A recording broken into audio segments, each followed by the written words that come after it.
राधे राधे दोस्तों, हमारे चैनल में आप सभी का स्वागत है।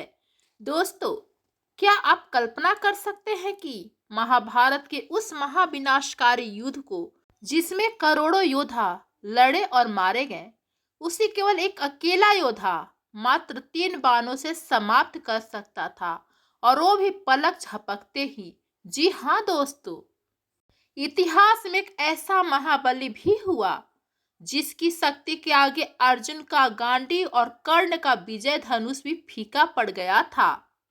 लेकिन उस योद्धा ने युद्ध शुरू होने से पहले ही अपना शीश काट कर भगवान श्री कृष्ण के चरणों में क्यों रख दिया, और बदले में ऐसा क्या मांग लिया जिसे सुनकर स्वयं त्रिकालदर्शी श्री कृष्ण भी कुछ क्षण के लिए स्तब्ध रह गए।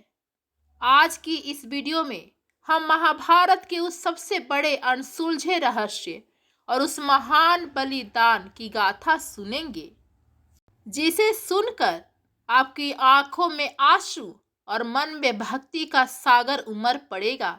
इसलिए दोस्तों, इस दिव्य कथा को बीच में छोड़ने की गलती बिल्कुल मत करना, क्योंकि इस कहानी का अंत आपके रोंगटे खड़े कर देगा। नमस्कार दोस्तों, स्वागत है आपका हमारे चैनल पर। और आज हम आपको ले चलेंगे उस कालखंड में जब धर्म और अधर्म के बीच सबसे बड़ा युद्ध लड़ा जाने वाला था। कहानी की शुरुआत होती है उस समय से जब कुरुक्षेत्र की रणभूमि रक्त की प्यासी हो चुकी थी और हस्तिनापुर के सिंहासन के लिए कौरव और पांडव आमने सामने थे। चारों दिशाओं में केवल युद्ध की ही चर्चा थी और हर कोई जानता था कि यह युद्ध मानवता के इतिहास का सबसे भीषण युद्ध होने वाला है। लेकिन इसी शोरगुल से दूर घने जंगलों के बीच हिडिंबा वन में एक अद्भुत बालक अपनी साधना में लीन था। यह कोई साधारण बालक नहीं था, यह थे महाबली भीम के पुत्र और मायावी घटोत्कच के पुत्र वीर बर्बरिक। बर्बरिक बचपन से ही अत्यंत साहसी और धर्मपरायण थे।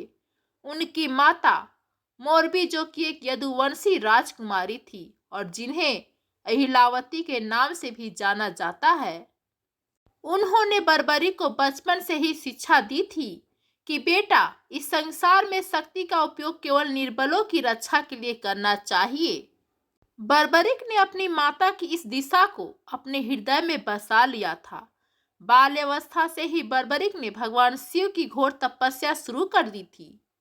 उनकी भक्ति इतनी निश्चल और कठोर थी कि कैलाश पर्वत पर विराजमान देवाधिदेव महादेव को भी प्रसन्न होना पड़ा। भगवान शिव ने प्रकट होकर बर्बरिक को वरदान मांगने को कहा। तब बर्बरिक ने उनसे अजय होने का वरदान मांगा और साथ ही ऐसी शक्ति मांगी जिससे वे तीनों लोकों में किसी से भी पराजित न हो सके। भगवान शिव ने उनकी तपस्या से प्रसन्न होकर उन्हें 3 ऐसे दिव्य वाण प्रदान किए जो अपने आप में संपूर्ण सृष्टि का विनाश करने की क्षमता रखते थे। ये वाण कोई साधारण लोहे के तीर नहीं थे, बल्कि स्वयं महाकाल की शक्ति से अभिमंत्रित थे। भगवान शिव ने उन्हें समझाया कि हे पुत्र बर्बरिक, ये 3 बाण तुम्हारे लिए तीनों लोकों की विजय का साधन बनेंगे। पहले बाण का प्रयोग तुम जिसे चिन्हित करने के लिए करोगे, यह बाण उन्हीं सभी वस्तुओं या व्यक्तियों पर निशान लगा देगा जिन्हें तुम बचाना चाहते हो। दूसरे बाण का प्रयोग तुम उन लक्ष्यों को चिन्हित करने के लिए करोगे जिन्हें तुम समाप्त करना चाहते हो। और जैसे ही तुम तीसरा बाण छोड़ोगे तो उन सभी चिन्हित शत्रुओं का नाश करके वापस तुम्हारे पास आ जाएगा। इसका अर्थ यह था कि बर्बरिक को युद्ध लड़ने के लिए न तो सेना की आवश्यकता थी और न ही किसी साथी की। वे अकेले ही पूरी सेना को एक क्षण में समाप्त कर सकते थे। इन 3 बाणों के कारण ही उन्हें 3 वाणधारी के नाम से जाना जाने लगा। इधर जब महाभारत युद्ध की घोषणा हुई तो इसकी गूंज पूरे आर्यव्रत में फैल गई। हर राजा, हर योद्धा अपना पक्ष चुन रहा था। कोई कौरवों के साथ था तो कोई पांडवों के साथ था। यह खबर जब घटोत्कच को उनकी पत्नी मोरवी के पास पहुंची तो वीर बर्बरिक का रक्त भी धर्म की रक्षा के लिए उबलने लगा। उन्होंने अपनी माता के पास जाकर कहा कि हे माते, संसार का सबसे बड़ा युद्ध आरंभ होने वाला है। मेरे पितामह भीम और मेरे पिता घटोत्कच उस युद्ध में भाग ले रहे हैं। मैं भी उस युद्ध को देखना चाहता हूँ और यदि आवश्यकता पड़ी तो मैं भी अपनी वीरता का प्रमाण देना चाहता हूँ। माता मोरवी जानती थी कि उनका पुत्र कितना शक्तिशाली है, लेकिन एक माँ का हृदय तो हमेशा अपने पुत्र की सुरक्षा के लिए चिंतित रहता है। दोस्तों, कहानी में आगे बढ़ने से पहले और बर्बरिक की उस कसम को जानने से पहले जिसने भगवान श्री कृष्ण को भी चिंता में डाल दिया था, आपसे निवेदन है कि अगर आप भी खाटू श्याम जी के सच्चे भक्त हैं तो अभी के अभी इस वीडियो को लाइक कर दीजिए और कमेंट बॉक्स में पूरे जोश के साथ जय श्री श्याम या हारे का सहारा बाबा श्याम हमारा जरूर लिखिए। आपकी एक लाइक से यह धार्मिक कहानी और भी लोगों तक पहुंचेगी और आपको पुण्य की प्राप्ति होगी।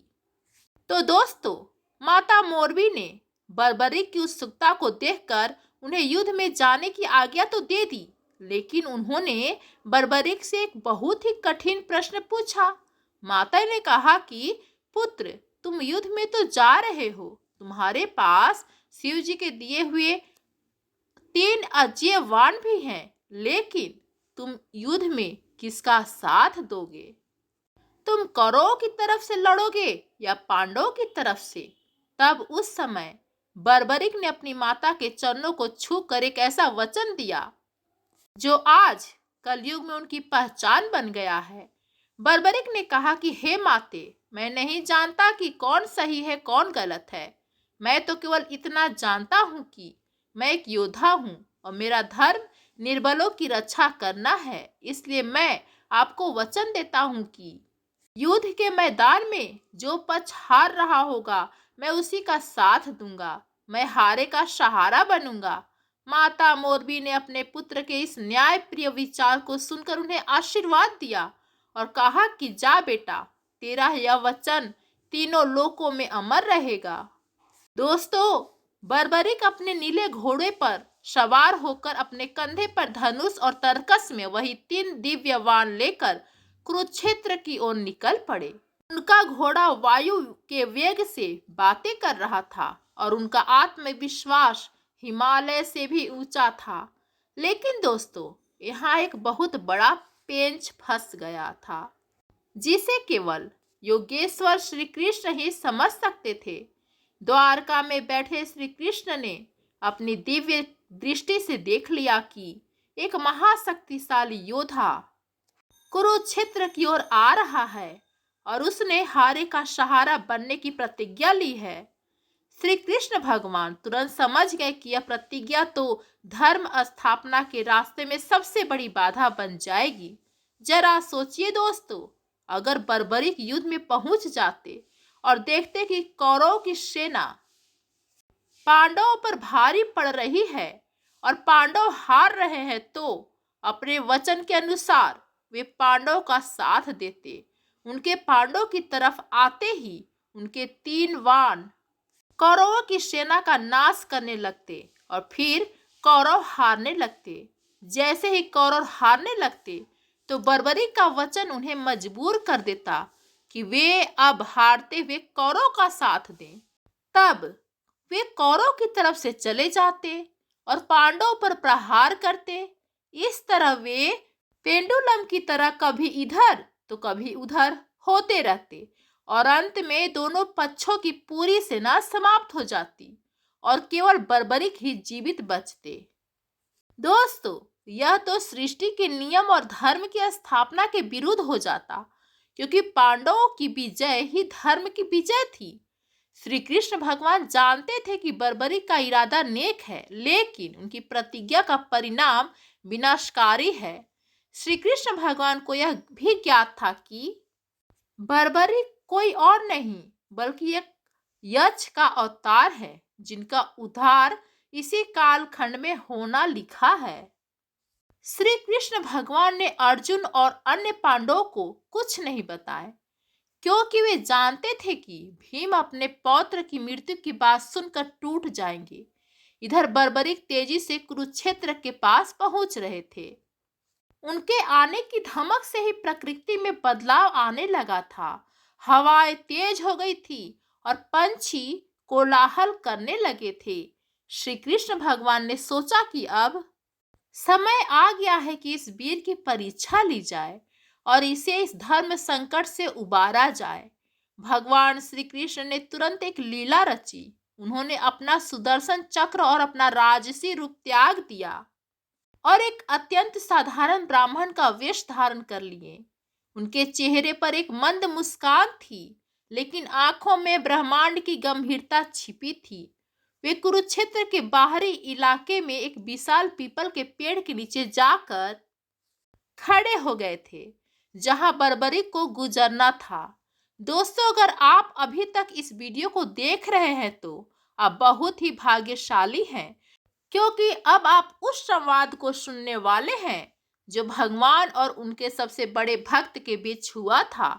इसलिए चैनल को सब्सक्राइब करके बेल आइकन को दबा दीजिए ताकि अगला भाग आपसे मिस न हो जाए।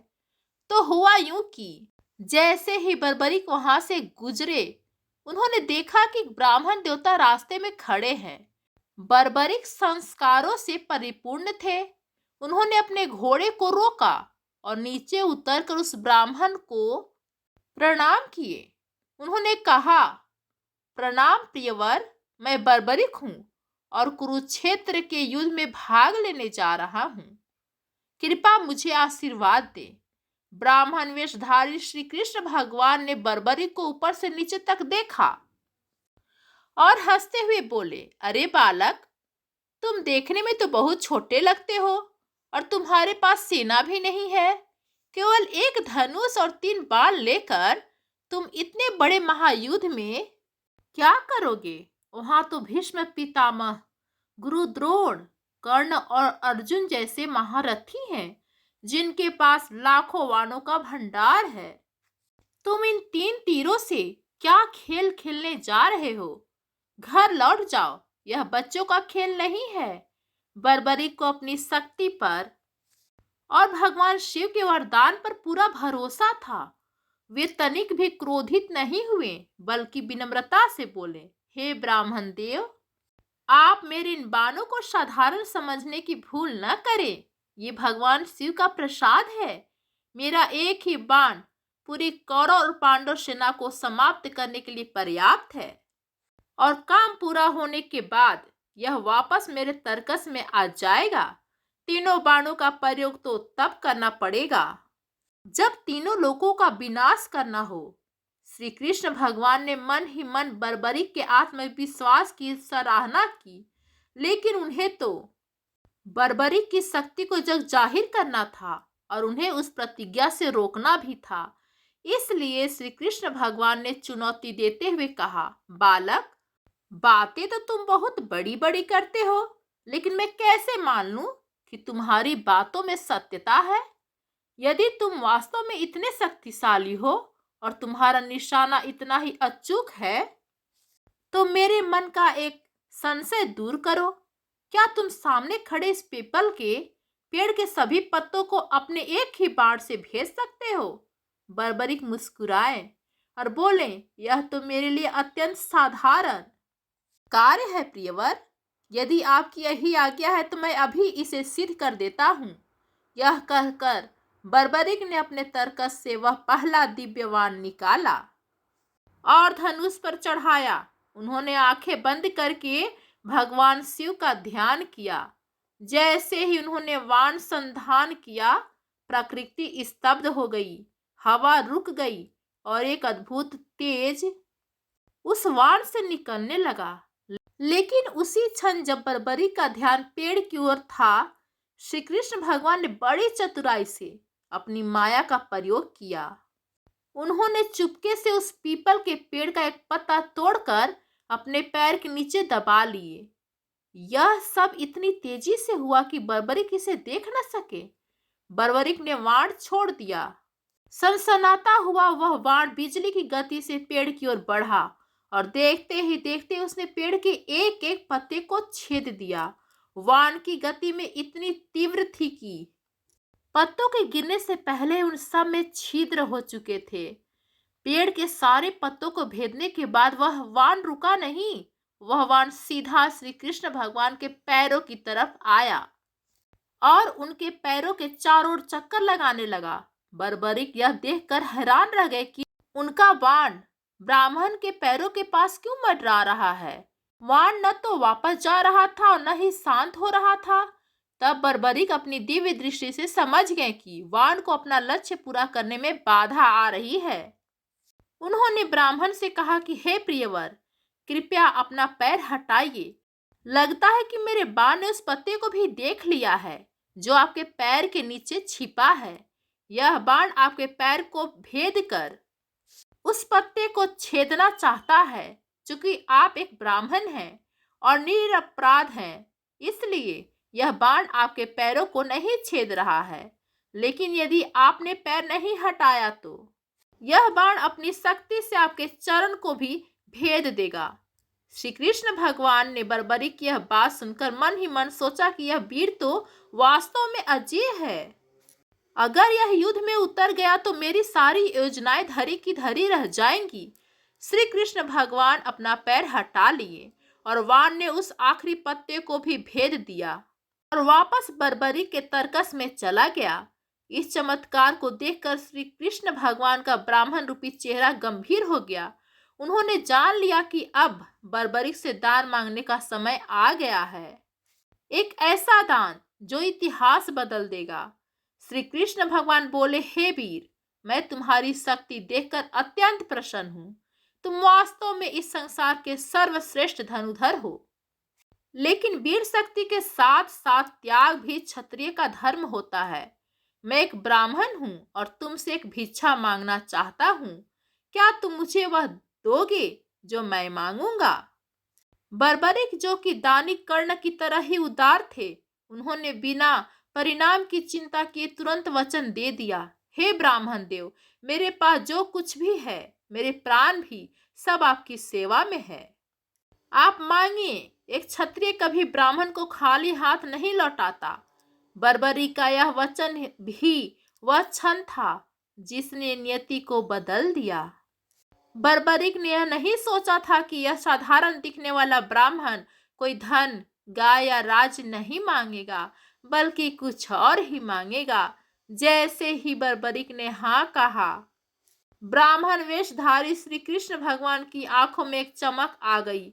उन्होंने अत्यंत शांत स्वर में कहा, हे वीर, इस महायुद्ध की रणभूमि पूजा मांगती है और युद्ध की सफलता के लिए यह आवश्यक है कि किसी सर्वगुण संपन्न वीर और महान योद्धा के शीश की बलि दी जाए।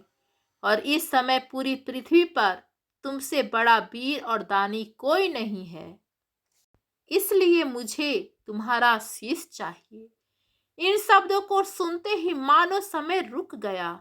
जंगल में सन्नाटा छा गया। बर्बरिक चौंक गए। कोई साधारण ब्राह्मण किसी का सिर कैसे मांग सकता है? बर्बरिक समझदार थे। उनकी बुद्धि अत्यंत क्षीण थी। वे तुरंत समझ गए कि मेरे सामने खड़ा यह व्यक्ति कोई साधारण ब्राह्मण नहीं है। इतनी अद्भुत मांग और मेरे अजेय बाण को अपने पैरों के नीचे दबाने का साहस केवल कोई दिव्य शक्ति ही कर सकती है। बर्बरिक ने अपने हाथ जोड़ लिए और विनम्रता से बोले, हे प्रभु, मैं अपना शीश देने के लिए तैयार हूँ। मैंने वचन दिया है और मैं पीछे नहीं हटूंगा। लेकिन एक साधारण ब्राह्मण ऐसी मांग नहीं कर सकता। आप कौन हैं? कृपया अपने वास्तविक रूप में आइए और मुझे दर्शन दीजिए। मैं अपने जीवन की अंतिम अभिलाषा के रूप में आपका असली रूप देखना चाहता हूँ। तब भगवान श्री कृष्ण ने अपनी माया समेटी और बर्बरिक को अपने विराट रूप के दर्शन दिए। वह रूप जिसमें करोड़ों सूर्य का तेज था। बर्बरिक उस रूप को देखकर धन्य हो गए। श्री कृष्ण भगवान ने उन्हें समझाया कि बर्बरिक, तुम सबसे बड़े वीर हो, इसलिए तुम्हारी बलि के बिना धर्म की स्थापना संभव नहीं है। यदि तुम जीवित रहे तो सृष्टि का संतुलन बिगड़ जाएगा। बर्बरिक ने भगवान की बात को धीरोधार्य किया। वे तनिक भी विचलित नहीं हुए। उन्होंने अपनी तलवार निकाली और इससे पहले कि वे अपना शीश काट दे, उन्होंने भगवान के सामने अपनी एक अंतिम इच्छा रख दी। एक ऐसी इच्छा जिसने इस बलिदान को एक वरदान में बदल दिया। बर्बरिक बोले, हे प्रभु, मैंने आपका आदेश मान लिया है। मैं अपना शीश आपको अर्पित कर रहा हूं, लेकिन मेरी एक प्रबल इच्छा है। मैं अपने घर से महाभारत का युद्ध देखने की इच्छा लेकर चला था। मेरा शरीर न सही, लेकिन मैं चाहता हूं कि मैं इस युद्ध को अपनी आंखों से देखूं। क्या आप मुझे यह वरदान देंगे कि शीश कटने के बाद भी मैं जीवित रहूं और अंत तक इस युद्ध को देख सकूं? श्री कृष्ण भगवान एक अद्भुत भक्ति और जिज्ञासा को देखकर गदगद हो गए और उन्होंने तथास्तु कहा। और फिर वह क्षण आया जब बर्बरिक ने अपनी तलवार उठाई और एक ही झटके में अपना शीश काटकर भगवान श्री कृष्ण के चरणों में रख दिया। रक्त की धारा बह निकली, लेकिन उस कटे हुए शीश की आंखों में एक अलौकिक चमक थी। चेहरे पर मुस्कान थी और होठों पर नारायण का नाम था। श्री कृष्ण ने उस शीश को अमृत से सींचा और उसे कुरुक्षेत्र के पास सबसे ऊंचे पहाड़ी पर एक कील की सहायता से स्थापित कर दिया, ताकि बर्बरिक वहां से पूरे युद्ध का अवलोकन कर सके। यहीं से शुरू होती है बर्बरिक के खाटू श्याम बनने की यात्रा, और यहीं से शुरू होता है वह भाग जहां बर्बरिक का कटा हुआ शीश युद्ध के अंत में पांडव के अहंकार को तोड़ता है। लेकिन दोस्तों, जब बर्बरिक का शीश पहाड़ी पर था, तब युद्ध में क्या क्या हुआ, कैसे उस शीश ने हर एक योद्धा की सच्चाई देखी, और युद्ध के अंत में जब पांडव आपस में लड़ रहे थे कि युद्ध किसने जिताया, तब बर्बरिक के शीश ने ऐसा क्या सच बोला जिसे सुनकर तीनों लोग कांप उठे। यह हम जानेंगे कहानी के अगले भाग में, जो इससे भी ज्यादा रोमांचक और रहस्यमय है। दोस्तों, यह कहानी अभी खत्म नहीं हुई है। यह तो बस शुरुआत है उस महासत्य की जो बर्बरिक ने दुनिया को बताया। आगे की कहानी में आप जानेंगे कि कैसे भगवान ने उन्हें अपने नाम श्याम से पूजे जाने का वरदान दिया। तो दोस्तों, अभी तक कहानी आपको कैसी लगी, कमेंट में जरूर बताएं। दोस्तों, थोड़ी देर पहले हमने देखा कि कैसे वीर बर्बरिक ने धर्म की रक्षा के लिए हंसते हंसते अपना शीश काटकर भगवान श्री कृष्ण के चरणों में अर्पित कर दिए, और भगवान ने उन्हें वरदान दिया कि वे अपने कटे हुए शीश से संपूर्ण महाभारत के युद्ध को देख सकेंगे। अब कहानी यहाँ से एक नया और रोमांचक मोड़ लेती है। भगवान श्री कृष्ण ने बर्बरिक के उस जीवित शीश को रणभूमि के पास स्थित एक ऊंची पहाड़ी की चोटी पर एक सुदृढ़ स्थान पर स्थापित कर दिया, जहां से कुरुक्षेत्र का कण कण साफ दिखाई देता था। बर्बरिक का धड़ तो शांत हो चुका था, परंतु उनका शीश जीवित था। उनकी आंखें देख रही थी और कान सुन रहे थे। कल्पना कीजिए मित्रों, वह दृश्य कितना रोंगटे खड़े कर देने वाला रहा होगा, जहां एक कटा हुआ सिर पहाड़ी से नीचे देख रहा है और नीचे लाखों की सेना एक दूसरे के रक्त की प्यासी खड़ी है। अगले दिन सूर्योदय के साथ ही युद्ध के शंखनाद गूंज उठे। कौरव और पांडव सेनाएं समुद्र की लहरों की तरह एक दूसरे से टकराईं। तीरों की वर्षा ऐसी हो रही थी मानो आसमान से मृत्यु बरस रहे हो। बर्बरिक अपनी पहाड़ी से यह सब देख रहे थे। उन्होंने देखा कि कैसे भीष्म पितामह अपने बाणों से पांडव सेना का संहार कर रहे थे, कैसे महाबली भीम अपनी गदा से हाथियों को खिलौनों की तरह हवा में उछाल रहे थे, और कैसे अर्जुन का गांडीव बिजली की तरह गरज रहा था। बर्बरिक के लिए यह दृश्य अद्भुत थी। और कष्टदायक भी, क्योंकि वे देख रहे थे कि उनके ही परिजन, उनके पितामह और उनके पिता एक दूसरे को मारने पर उतारू हैं। युद्ध के हर दिन के साथ विनाश का स्तर बढ़ता जा रहा था। बर्बरिक ने देखा कि कैसे छल और कपट का सहारा लिया जाने लगा। उन्होंने देखा कि कैसे शिखंडी की आड़ लेकर भीष्म पितामह को बाणों की सैया पर लिटा दिया गया। उस समय बर्बरिक की आंखों से अश्रुधारा बह निकली, क्योंकि वे भीष्म पितामह के त्याग को समझते थे। फिर वह दिन भी आया जब बर्बरिक ने देखा कि 16 वर्ष का बालक अभिमन्यु, जो उनका भाई लगता था, वह अकेला कौरवों के चक्रव्यूह में घुस गया है। बर्बरिक बर्बरिक पहाड़ी से चिल्लाना चाहते होंगे, उसे चेतावनी देना चाहते होंगे कि पीछे मुड़ जाओ, अभिमन्यु, यह अधर्म का युद्ध है। लेकिन उनके पास शरीर नहीं था, वे केवल एक मूक दर्शक थे। उन्होंने अपनी आंखों के सामने 7 महारथियों को एक निहत्थे बालक पर टूटते हुए देखा। अभिमन्यु का वध देखकर बर्बरिक का शीश क्रोध से कपकपा उठा होगा। उस दिन बर्बरिक को महसूस हुआ होगा कि भगवान ने उनका शीश मांगकर उन्हें किस धर्म संकट से बचा लिया। यदि वे वहां होते तो शायद क्रोध में आकर पूरी कौरव सेना को एक क्षण में भस्म कर देते, जो कि नियति के विरुद्ध होता। दोस्तों, युद्ध चलता रहा। बर्बरिक ने गुरु द्रोणाचार्य का वध देखा। उन्होंने देखा कि कैसे दानवीर कर्ण का रथ का पहिया जमीन में धंस गया और निहत्थे अवस्था में उन पर बाण चलाया गया। हर एक घटना, हर एक छल, हर एक बलिदान बर्बरिक की आंखों में कैद हो रहा था।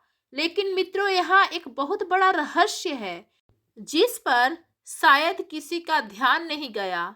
जहाँ एक तरफ अर्जुन, भीम, दुर्योधन और कर्ण जैसी योद्धाओं को लग रहा था कि वे युद्ध लड़ रहे हैं, वे अपने बाण चला रहे हैं और शत्रुओं को मार रहे हैं, वहीं पहाड़ी पर बैठे बर्बरिक को अपनी दिव्य दृष्टि से कुछ और ही दिखाई दे रहा था। उन्हें रणभूमि में एक ऐसा सत्य दिख रहा था जो वहां लड़ने वाले किसी भी योद्धा को नहीं दिख रहा था।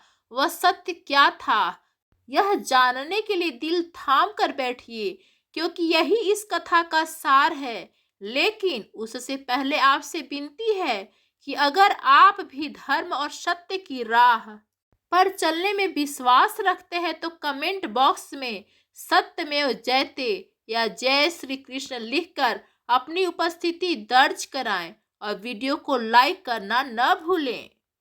तो दोस्तों, बर्बरिक देख रहे थे कि युद्ध के मैदान में वास्तविकता कुछ और ही है। 18 दिनों तक चले इस भीषण युद्ध के अंत में दुर्योधन मारा गया, कौरव सेना का विनाश हो गया और पांडवों की विजय हुई। चारों तरफ पांडवों की जय जयकार होने लगी। हस्तिनापुर का सिंहासन अब पांडवों का था। युद्ध समाप्त होने के बाद रणभूमि में शमशान जैसी शांति छा गई। गिद्ध और कौवे लाशों को नोच रहे थे, लेकिन पांडवों के शिविर में खुशी का माहौल था। परंतु दोस्तों, जीत अपने साथ एक बहुत बड़ी बुराई भी लेकर आती है, और वह है अहंकार। पांडवों को अपनी जीत पर गर्व हो गया था और धीरे धीरे गर्व अहंकार में बदलने लगा। अर्जुन को लगने लगा कि यह युद्ध उन्होंने अपने गांडीव के दम पर जीता है। यदि वे कर्ण और भीष्म पितामह को नहीं मारते तो पांडव कभी नहीं जीतते। उधर भीम को लगता था कि उन्होंने दुर्योधन और दुशासन को मारा है, उन्होंने 100 कौरवों का वध किया है, इसलिए असली विजेता वे हैं। नकुल और सहदेव भी अपनी तलवारबाजी के किस्से सुना रहे थे। युधिष्ठिर को अपने धर्म और नीति पर गर्व था। यह अहंकार इतना बढ़ गया कि पांडवों के बीच आपस में ही बहस होने लगी। हर कोई खुद को सर्वश्रेष्ठ सिद्ध करने लगा। वे भूल गए थे कि युद्ध में विजय केवल बाहुबल से नहीं बल्कि ईश्वरीय कृपा से मिलती है। उनकी बहस को सुनकर भगवान श्री कृष्ण वहां आए। उनके चेहरे पर वही रहस्यमय मुस्कान थी। उन्होंने पांडव से पूछा, हे पांडव, तुम किस बात पर झगड़ रहे हो?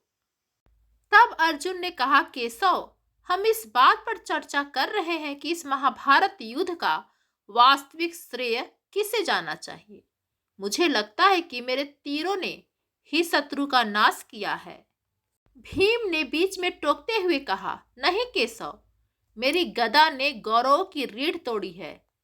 श्री कृष्ण भगवान समझ गए कि विजय का नशा इनके सिर पर चढ़ गया है और यदि इस अहंकार को अभी नहीं तोड़ा गया तो यह इनके पुण्य कर्मों को नष्ट कर देगा। श्री कृष्ण भगवान ने हंसते हुए कहा, इसका निर्णय तो बहुत सरल है। तुम लोग व्यर्थ ही विवाद कर रहे हो। अरे, इस युद्ध में एक ऐसा व्यक्ति भी था जो न तो तुम्हारी तरफ था और न ही कौरवों की तरफ, परंतु उसने पहले दिन से लेकर अंतिम दिन तक युद्ध के हर एक क्षण को अपनी आंखों से देखा है। वह एक निष्पक्ष साक्षी है। क्यों न हम उसी से जाकर पूछें कि इस युद्ध का असली नायक कौन है। उसने जिसे सबसे महान कार्य करते हुए देखा होगा वही सर्वश्रेष्ठ माना जाएगा। पांडव आश्चर्यचकित रह गए और पूछा, हे केशव, ऐसा कौन है जिसने पूरा युद्ध देखा है? तब कृष्ण भगवान ने उस पहाड़ी को इशारा किया जहां बर्बरी का शीश रखा हुआ था। पांडव यह सब सुनकर बहुत प्रसन्न हुए। अर्जुन को पूरा विश्वास था कि बर्बरिक तो मेरा ही नाम लेगा, क्योंकि मैंने ही भीष्म पितामह और कर्ण जैसे योद्धाओं को हराया है। भीम को लगा कि मैंने उसके पिता का बदला लिया है, इसलिए वह मेरा नाम लेगा। सभी पांडव और भगवान श्री कृष्ण उस पहाड़ी की ओर चल पड़े जहां बर्बरी का शीश उनका इंतजार कर रहा था। जैसे जैसे वे ऊपर चढ़ रहे थे, पांडवों का उत्साह बढ़ता जा रहा था, लेकिन वे नहीं जानते थे कि ऊपर उनका सामना एक ऐसे सत्य से होने वाला है जो उनके पैरों तले जमीन खिसका देगा। पहाड़ी की चोटी पर पहुंचकर उन्होंने देखा कि झाड़ियों और पत्थरों के बीच एक तेजमयी शीश रखा है, जिसका तेज आज भी सूर्य के समान था। बर्बरिक ने जब अपने आराध्य श्री कृष्ण और अपने पूजनीय पांडवों को आते देखा तो उनका शीश खुशी से हिल उठा। उन्होंने मानसिक प्रणाम किया। श्री कृष्ण ने आगे बढ़कर कहा, हे वीर बर्बरिक, तुम इस महायुद्ध के एकमात्र साक्षी हो। तुमने अपनी इन आंखों से सब कुछ देखा है। आज ये पांडव आपस में विवाद कर रहे हैं कि युद्ध का श्रेय किसे मिलना चाहिए। तुम ही बताओ कि धर्म की दृष्टि से और सत्य की कसौटी पर इस युद्ध का वास्तविक विजेता कौन है? तुमने इस रणभूमि में किस योद्धा को सबसे ज्यादा पराक्रम दिखाते हुए देखा है? श्री कृष्ण का प्रश्न सुनकर बर्बरिक का शीश जोर जोर से हंसने लगा। उनकी हंसी में एक व्यंग्य भी था और एक परम सत्य भी। बर्बरिक की वह हंसी पांडव को खटकने खटकने लगी। उन्हें समझ नहीं आया कि बर्बरिक हंस क्यों रहे हैं। हंसी को रोकने के बाद बर्बरिक ने जो उत्तर दिया वह इतिहास के पन्नों में स्वर्ण अक्षरों में लिखा गया। बर्बरिक ने कहा, प्रभु, आप मुझसे पूछते हैं कि मैंने क्या देखा? मैंने जो देखा वह बताने से पहले मैं इन पांडवों से क्षमा चाहता हूँ, क्योंकि मेरा सत्य इनके अहंकार को चोट पहुंचा सकता है। अर्जुन ने अधीर होकर कहा, हे पुत्र, तुम निसंकोच होकर सत्य बोलो, हम न्याय सुनने आए हैं।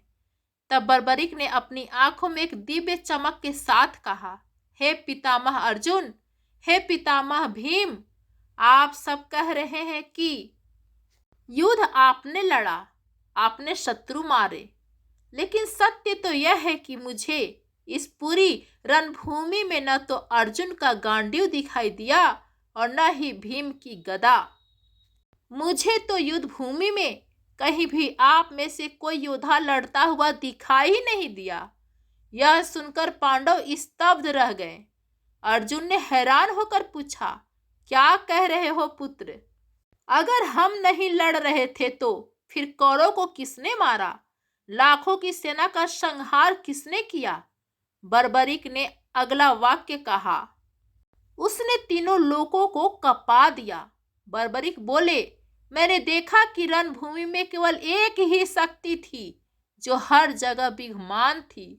मैंने देखा कि भगवान श्री कृष्ण का सुदर्शन चक्र अदृश्य रूप से पूरी रणभूमि में घूम रहा था। जिस जिस शत्रु की गर्दन कट रही थी उसे आपका बाण नहीं बल्कि प्रभु का सुदर्शन चक्र काट रहा था। आपके बाण तो केवल उस मरे हुए शरीर को छू रहे थे। वास्तविक कार्य तो सुदर्शन चक्र कर रहा था। और मैंने देखा कि रक्त से सनी हुई महाकाली द्रौपदी का उग्र रूप प्याले भर भर कर दुष्टों का रक्त पी रही थी। इस युद्ध में मारने वाले भी प्रभु थे और मरने वाले भी प्रभु ही थे। हे पांडव, आप तो केवल एक निमित्त मात्र थे। आप तो कठपुतलियां थे जिन्हें डोरी से प्रभु नचा रहे थे। असली युद्ध तो महाकाल और महाकाली लड़ रहे थे। विजय केवल और केवल श्री कृष्ण भगवान की है। बर्बरिक के इस सत्य वचन को सुनकर पांडवों का अहंकार पल भर में चकनाचूर हो गया। उन्हें अपनी तुच्छता का एहसास हुआ। वे लज्जित होकर सिर झुकाकर खड़े हो गए। उन्हें समझ आ गया कि मनुष्य तो केवल अहंकार करता है, करता तो सब कुछ ईश्वर है।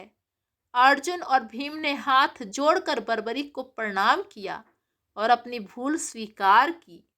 भगवान श्री कृष्ण बर्बरिक के इस सत्यवादी स्वभाव से और उनकी निष्पक्षता से इतने प्रसन्न हुए कि उन्होंने बर्बरिक के पास जाकर उनके शीश को स्पर्श किया और कहा, हे वीर, तुमने आज सत्य को उद्घाटित करके मेरे मन को जीत लिया है।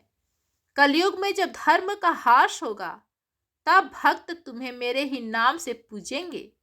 और यही वह क्षण था जब बर्बरिक को वह महान वरदान मिला जिसने उन्हें आज घर घर में पूजनीय बना दिया। क्या था वह वरदान और कैसे बर्बरिक बने खाटू श्याम जी? कैसे उनकी पूजा शुरू हुई और आज कलयुग में वे हारे का सहारा कैसे बनते हैं? यह सब कहानी हम आगे जानेंगे। आपने इस अद्भुत और अलौकिक गाथा में हमने देखा कि कैसे बर्बरिक के एक सत्य ने पांडव के विशाल अहंकार को क्षण भर में धूल में मिला दिया। उन्होंने बता दिया कि कर्ता केवल ईश्वर है, मनुष्य तो बस एक माध्यम है। बर्बरिक यह निष्पक्षता और उनका परम ज्ञान देखकर भगवान श्री कृष्ण का हृदय गदगद हो गया। वहां उपस्थित सभी देवता, गंधर्व और स्वयं पांडव भी बर्बरिक की जय जयकार करने लगे। उस क्षण कुरुक्षेत्र की वह पहाड़ी एक दिव्य तेज से भर गई। भगवान श्री कृष्ण ने अपने परम भक्त के शीश को अपने हथेली पर उठाया और कहा, हे महाबली, तुमने धर्म के लिए अपना शीश दान दिया और सत्य के लिए अपने प्रियजनों के विरुद्ध बोलने में भी संकोच नहीं किया। तुम्हारा यह त्याग और बलिदान युगों युगों तक याद रखा जाएगा। भगवान की वाणी में पिता का स्नेह और ईश्वर का आशीष दोनों था। उन्होंने आगे कहा, बर्बरिक, द्वापर युग अब समाप्ति की ओर है, लेकिन आने वाला समय यानी कलयुग मनुष्यों के लिए बहुत कठिन होगा। उस समय जब लोग दुखों से घिरे होंगे, जब हर तरफ स्वार्थ और अधर्म का बोलबाला होगा, तब उन्हें एक ऐसे सहारे की जरूरत होगी जो बिना किसी भेदभाव के उनकी पुकार सुन सके। और हे वीर, तुमसे बड़ा सहारा और कौन हो सकता है? जिसने हारे का सहारा बनने का वचन अपनी मां को दिया था। इतना कहकर भगवान श्री कृष्ण बर्बरिक के शीश पर अपना हाथ रखते हैं और वह वरदान दिया जो आज करोड़ों भक्तों के जीवन का आधार है। श्री कृष्ण भगवान ने घोषणा की, हे बर्बरिक, आज मैं तुम्हें अपना स्वयं का नाम श्याम प्रदान करता हूँ। आज से तुम वीर बर्बरिक के साथ साथ श्याम के नाम से भी जाने जाओगे। जैसे लोग मेरी पूजा करते हैं वैसे ही कलयुग में तुम्हारी पूजा होगी। मेरे ही रूप में, मेरे ही तेज के साथ तुम पूजे जाओगे। जो भी भक्त सच्चे मन से, श्रद्धा भाव से तुम्हारे दरबार में आएगा, उसकी झोली कभी खाली नहीं रहेगी। तुम कलयुग के अवतारी कहलाओगे और हारे का सहारा बनकर हर दुखियारी के आंसू को पोंछोगे। तुम्हारी महिमा अपरंपार होगी। दोस्तों, कहानी का समापन अभी बाकी है, जहां आपको पता चलेगा कि खाटू श्याम जी के दरबार में अर्जी कैसे लगती है। कृष्ण भगवान बोले, तुम्हारा धाम तीर्थों में शिरोमणि होगा। इस वरदान के साथ ही आकाश से पुष्प वर्षा होने लगी। बर्बरी का जीवन सफल हो गया। उन्होंने जिस प्रभु के लिए शीश काटा था, उन प्रभु ने उन्हें अपनी पहचान दे दी। भगवान ने कहा कि तुम्हारा यह शीश कलयुग में राजस्थान की पावन धरा पर प्रकट होगा और वही तुम्हारा भव्य मंदिर बनेगा। इसके बाद भगवान श्री कृष्ण ने बर्बरी के शीश को रूपवती नदी में प्रवाहित कर दिया। कई वर्षों तक शीश नदी के प्रवाह में गुप्त रूप से सुरक्षित रहा। फिर समय का पहिया घूमा और कलयुग का आगमन हुआ। जैसा कि भगवान ने कहा था, राजस्थान के सीकर जिले के खाटू गांव में एक अद्भुत घटना घटी। वहां एक गाय थी जो रोज एक निश्चित स्थान पर जाकर अपने आप दूध की धारा बहा देती थी। जब ग्वालों ने उस स्थान की खुदाई की तो वहां से वह दिव्य शीश प्रकट हुआ। उस शीश का तेज देखकर लोग चकित रह गए। तभी वहां के राजा रूप सिंह चौहान को शौपन में आदेश मिला कि उस शीश को विधिवत स्थापित कर एक भव्य मंदिर का निर्माण करवाया जाए।